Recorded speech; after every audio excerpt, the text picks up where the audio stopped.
Hello, welcome back to the practice. This show is an unrehearsed look into my creative process. I'm Stuart. I'm a 3D artist, illustrator, and your pal. I'm excited to have you back for episode 232.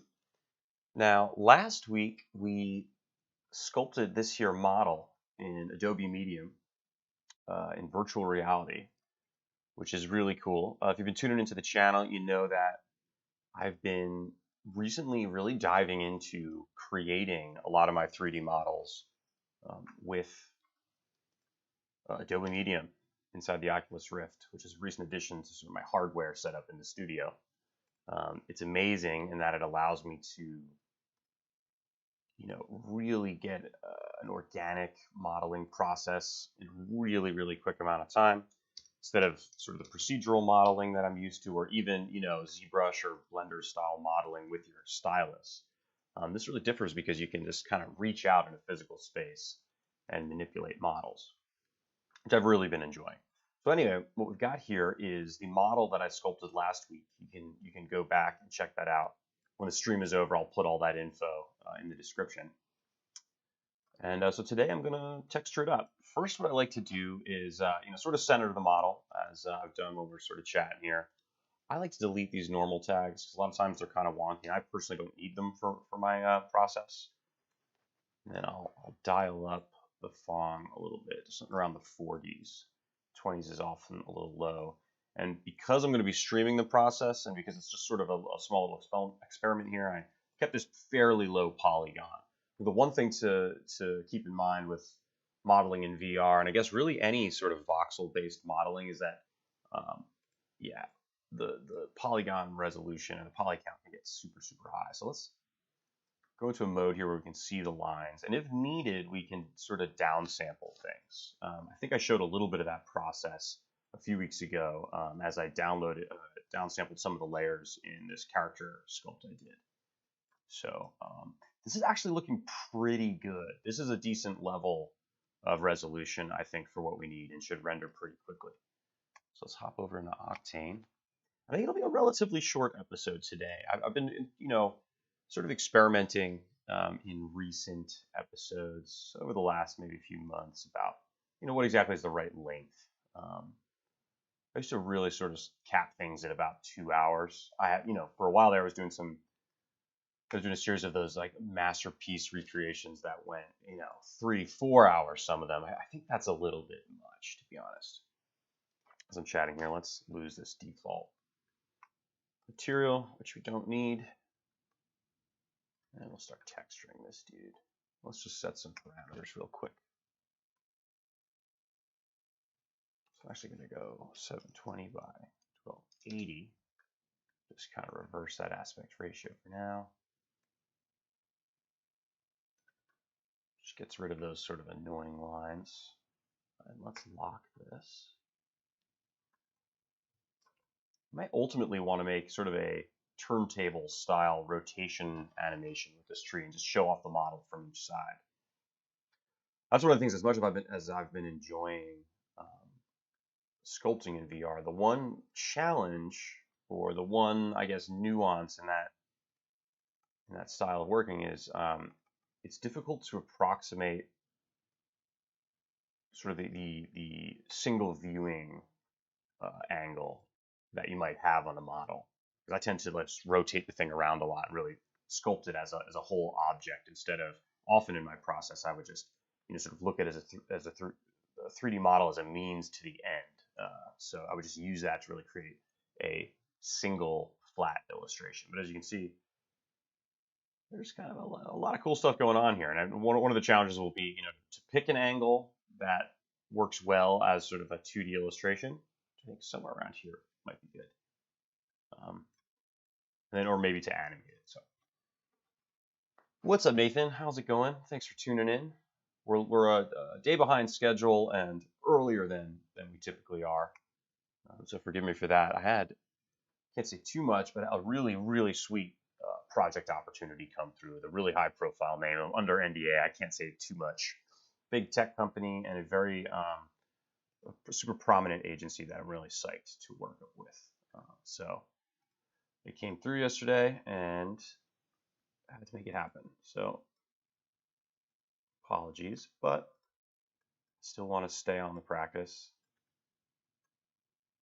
Keep delivering content and experimenting and doing all that good stuff. So I guess now what'll be good is to start kind of grouping these things and organizing the model and starting to texture a little bit. So all of these leaves, one group. How's the audio sound this week? You guys hearing me okay?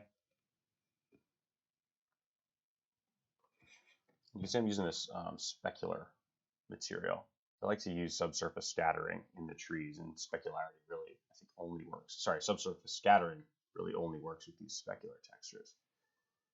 So they also work much better when you go to path tracing.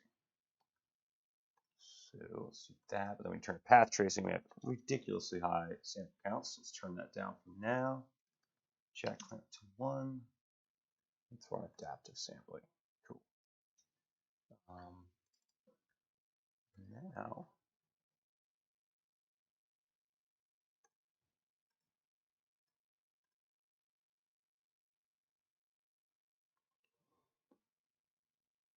let me turn some of these channels off that I won't need.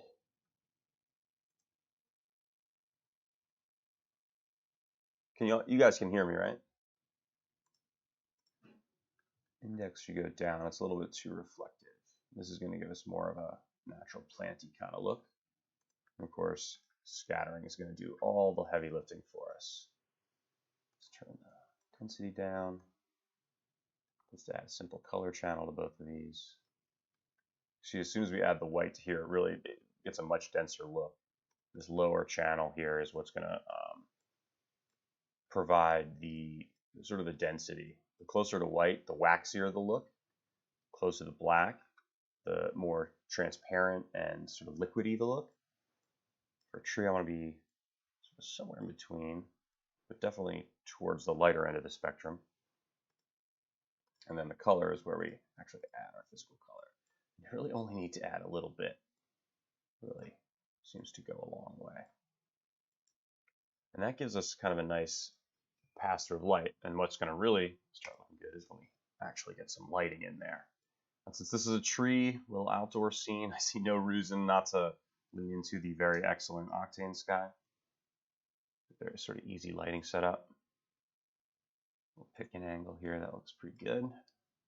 Cool. Now I'm just going to use this glossy material. I'm just going to start getting in some of the other textures. This is really going to be about color blocking, I think. So let's set up some basic parameters. I like to have the roughness up a little bit. Let's see. I don't need machine or anything for now, so let's think tree trunks.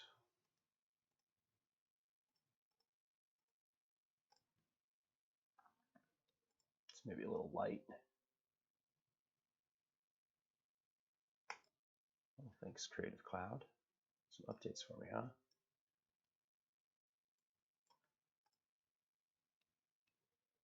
Now, is this all one object? I can't remember exactly how this is structured. I think this might be a couple of objects. So there's our trunk.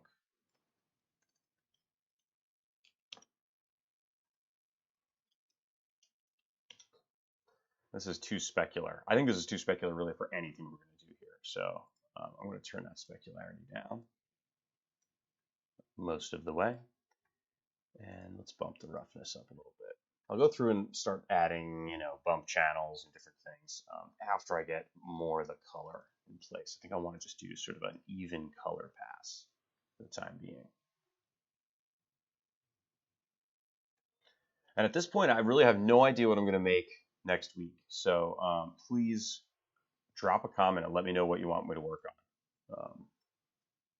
I would like to sculpt something organic, ideally. But anyways, let me know what you think. Okay, so what else do we have? We have the ground itself we should work on. I think that'll probably be a dark green color. And I might want to use a gradient actually to kind of recolor different parts of this. Have a green at the top and maybe shift to browns and grays as we get lower. also think what I'll do is for some of these plants and mossy textures, I want to use this subsurface scattering again. So I'm just going to make a copy of that, get it to medium, make them a little more see-through, a little more colorful. Whoops, actually, let's leave that like that. We need to make it more see-through here. And just modifying it gently so it feels a little different from the other ones.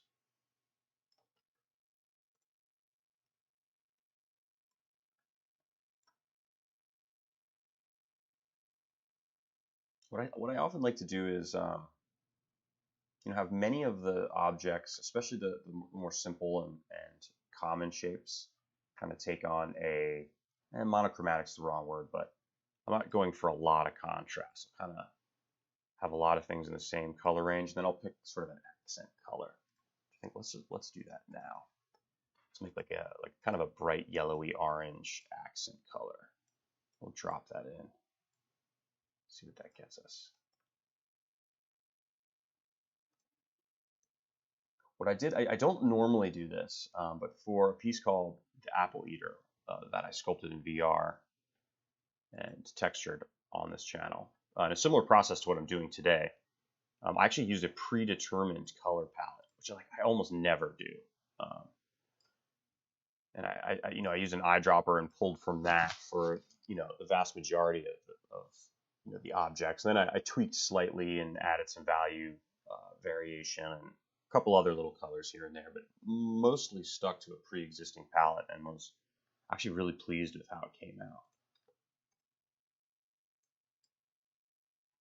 I'm just bumping the density way up on this. It's feeling awfully see-through for me.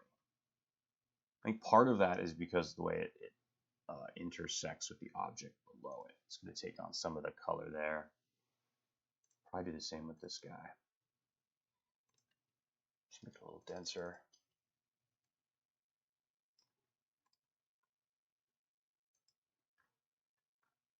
Cool.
Whoops.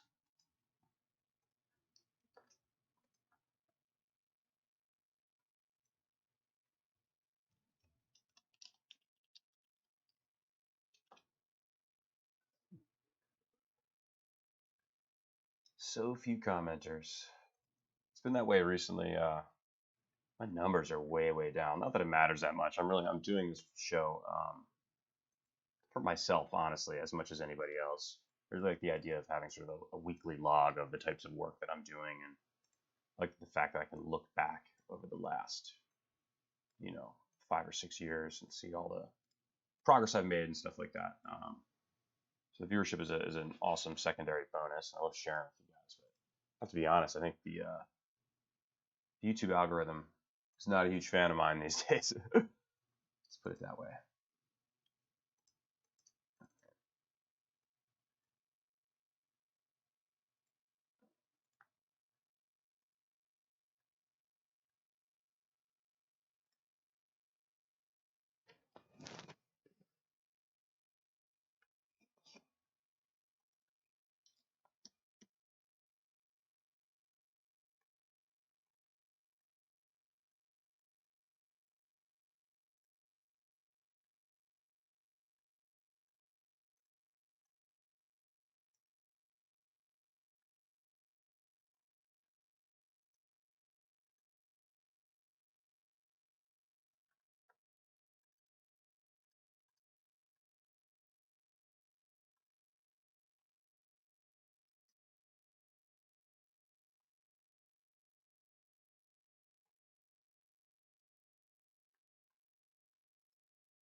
Let's look at a little too brown, orange. Let's try to push that a little closer to yellow.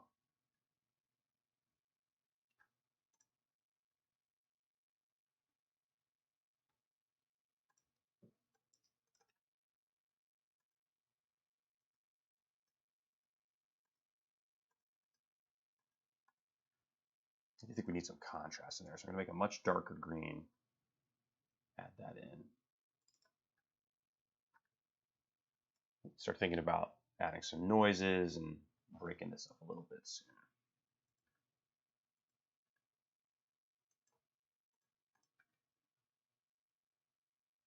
Well, we're getting there.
I think this is probably too much green here, so for the final little plant species, I'm going to go with a red.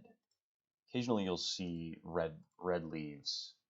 Not that this needs to be realistic, we could make purple or blue leaves if we wanted to, but you'll see that kind of Like some types of salads will have that deep reddish kind of purpley brown leaf.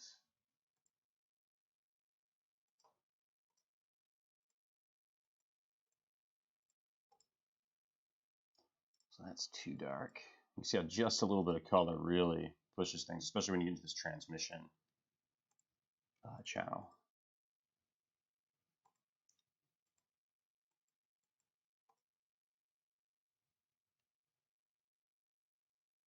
That's pretty cool. Dig that. Awesome. You know, we could get a bunch of kind of neat images here. Like this image I'm digging, and actually, hello. Thanks for tuning in. Wish I could pronounce your name, but alas, I cannot. Audio is barely working. Oh, that sucks, man.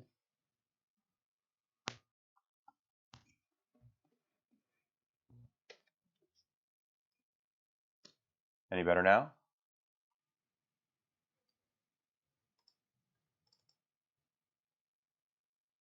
Damn. Let's see.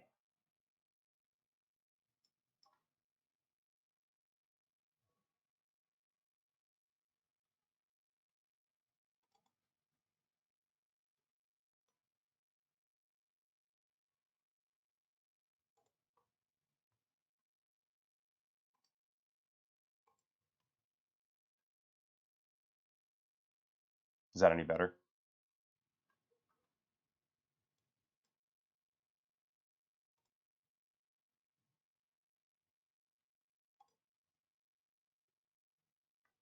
Always audio issues. Look, I'm an expert in computer visuals. When it comes to computer audio, I'm a little bit of a Luddite.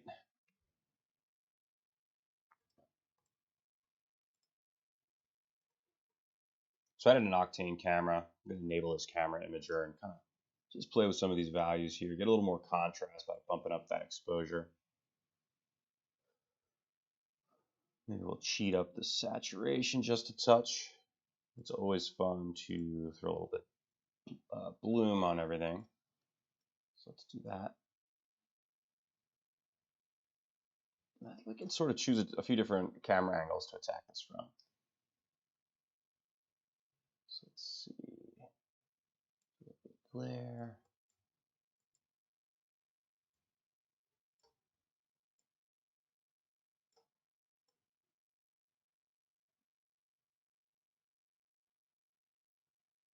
Cool. So I'm going to go into our leaf, kind of our original leaf texture here. Add a little bit more green. I'll jump into this transmission channel. Whoa! See how much of a difference that made? That's too much. Somewhere in there is probably better.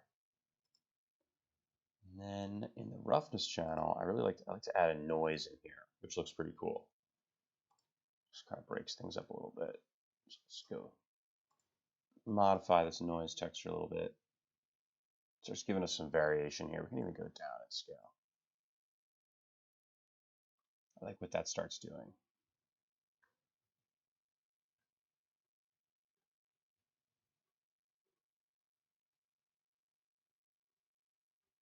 Really starts breaking things up. And get a little bit larger. I'm going to take the same channel. I'm going to go over to bump. Turn that on. And it's going to be too much, so I'm going to sort of open up this clip a little bit so it's less contrasty, and then I'm going to reduce the contrast between the two noise colors as well, which will tone it down a little bit. I just want more of a subtle treatment. So I think I'm going to just add a little bit of noise to this base color here as well.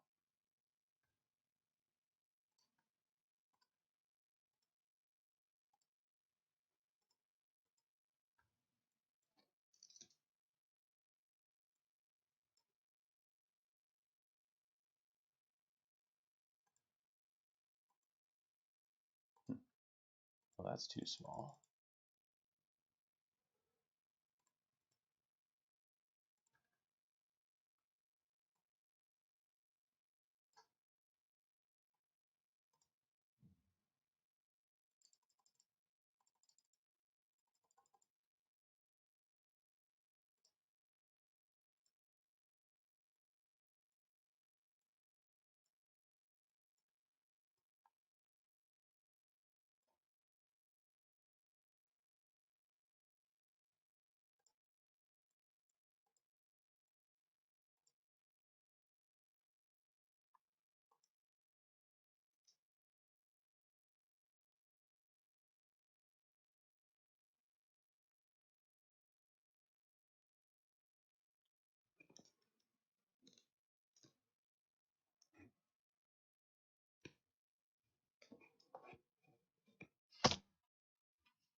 Test, test.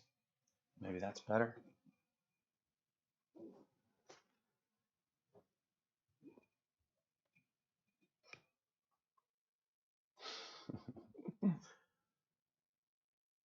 Ridiculous.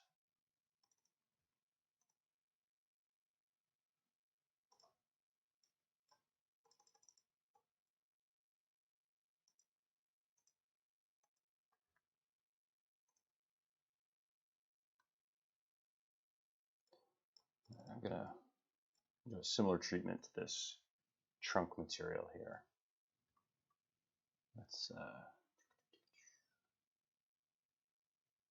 turn the bump, add a noise. I use noises for all kinds of things. I really love what they allow you to do.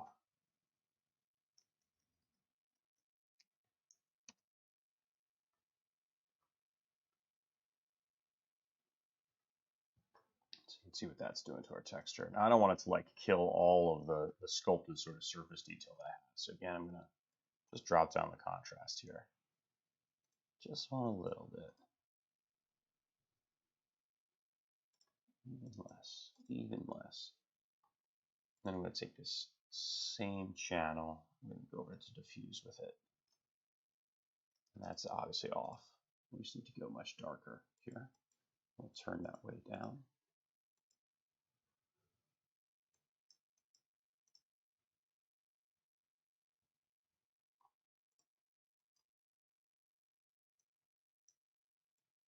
And this I actually don't want to match exactly the bump pattern.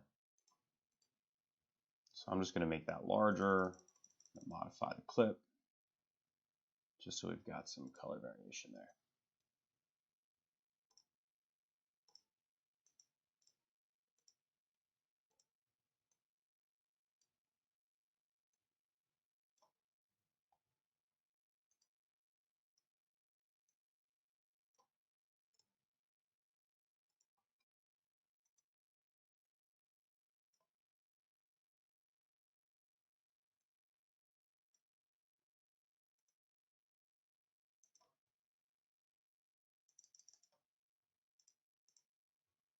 Cool.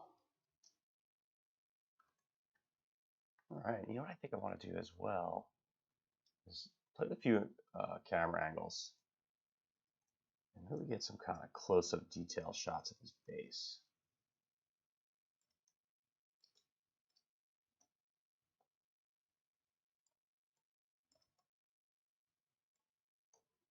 Or even, you know, sort of the cool upward tree shot.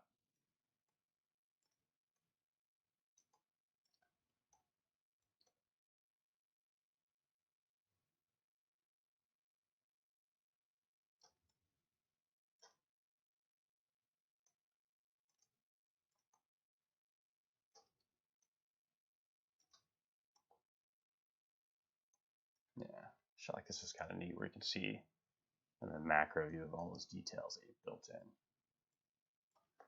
And then with a macro shot, it's always really nice to get in there and add a bit of depth of field. We'll turn off autofocus, crank the aperture a bit to get some nice fuzz, and then just sort of pick an area of focus.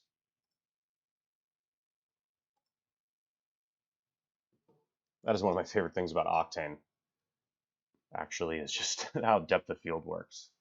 Just makes a huge difference. Actually, I'm kind of second guessing this choice for background color. You want to go straight black? I don't know if that looks right.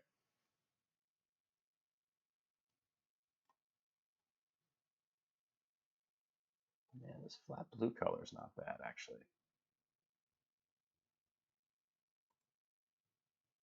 Like that.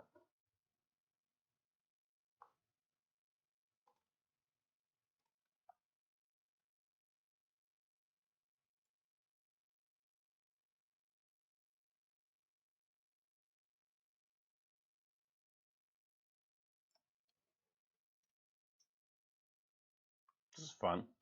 Digging the way this came out.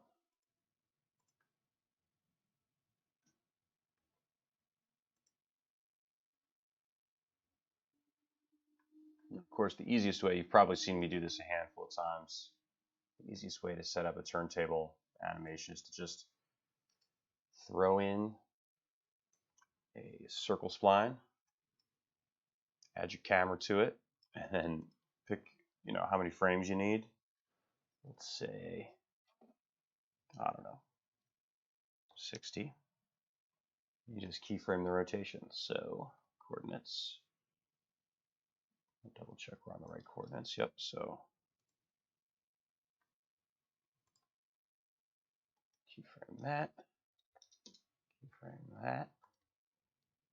Of course, I like to select all and turn the interpolation to linear. We've got a nice, smooth, even rotation. I'll get us right back to the beginning.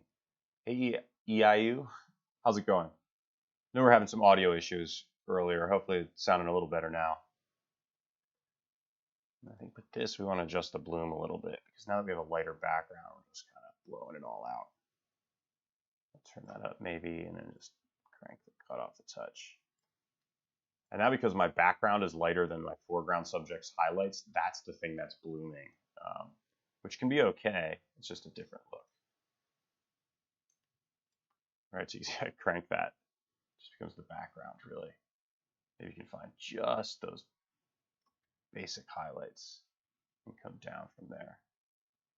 But it's a lot. Cool. Thank you. Thank you.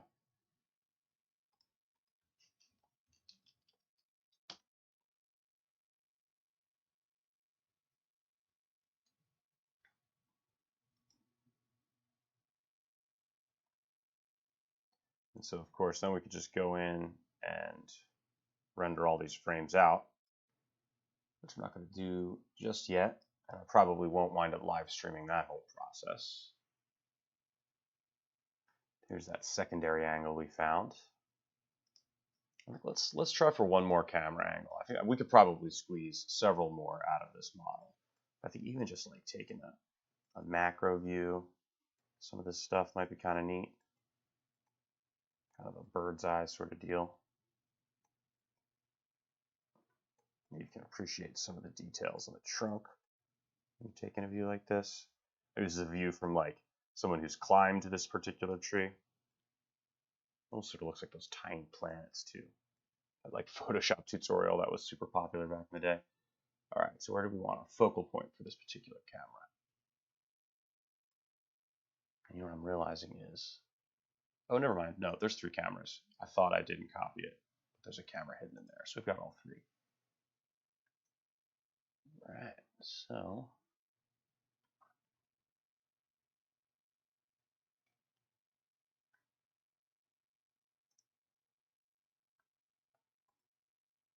we could pick somewhere on the trunk and really lose most of the ground layer here. I don't like as much. I'm just sort of choosing different areas of focus, seeing what works. You go past the tree, which is kind of interesting. And just go right in this area here. And because we're further away, it might make sense actually to come in and turn the aperture down a little bit so the blur isn't as severe. That's kind of neat. I like that.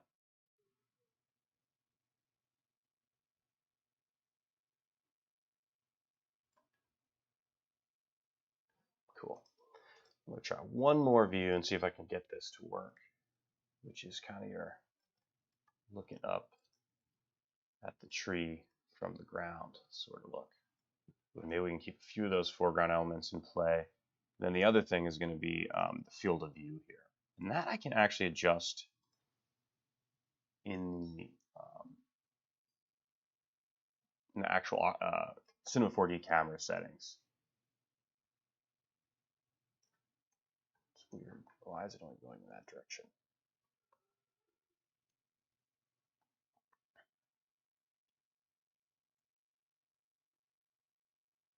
It's kind of a cool panning shot through the foliage. Or I guess you call that a push, not a pan. It's a push.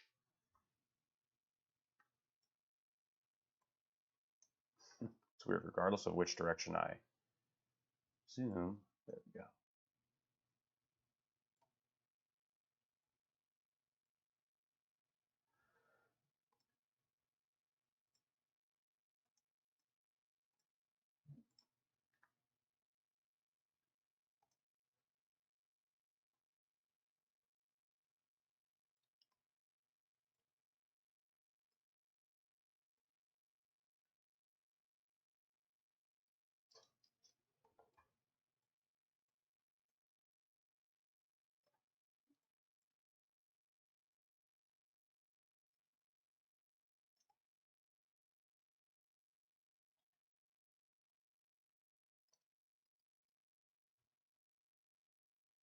That's great.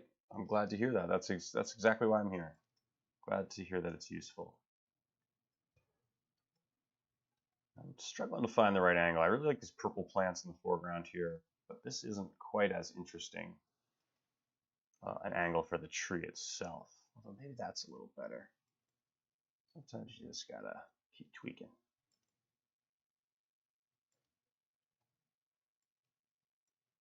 You could also, of course, I'm not going to do that on today's episode, but it's, totally makes sense to start repositioning the sculpted items once you have them in Cinema.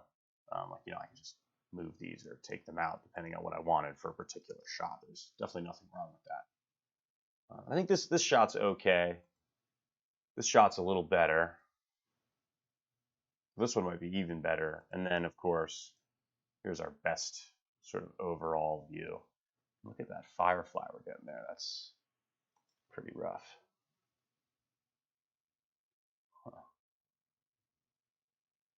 That we're getting from a little bit of weird bounce in the roughness of this material, plus the specular shift and the large amount of bloom we've got going on. Thanks, Jorge. Thanks for tuning in. Well, I got you guys here, and it seems like the audio is working. Really appreciate a subscribe and a thumbs up. This channel's been really hurting in the YouTube algorithm lately, so help your boy out. I'd really appreciate it. All right, so let's get rid of that goofy little thing. I'm going to do that thing. Hopefully this takes care of it. I'm just going to go to my bump, just change the noise. Aha, it worked. I'll change the noise here just to match. Cool. Awesome. If you like this work and you want to see more like it, please check me out on Instagram at DLGNCE. Got a lot of recent work up there. The website is diligence.studio. If you want to drop me a line or sort of see my portfolio. Really appreciate each and every one of you tuning in. Hopefully you picked a little something up. Please share it with a pal if you did find it useful. Like I said, I would really appreciate a subscribe and a thumbs up just so we can get more eyeballs on the show. There's a link in the description below if you want to learn how you can leave a little tip, get access to the Discord server, and just help support and grow the show. Really appreciate each and every one of you who do. I actually made this 3D model I made accessible in our Discord server. So hit the link in the description below, and you can see how to actually get your hands on this particular model and lots more assets like it, and ongoing creative 3D modeling discussion in the Discord server. And until next week, this is Stuart saying thanks so much for tuning in. Appreciate y'all, and we'll see you next week. Later.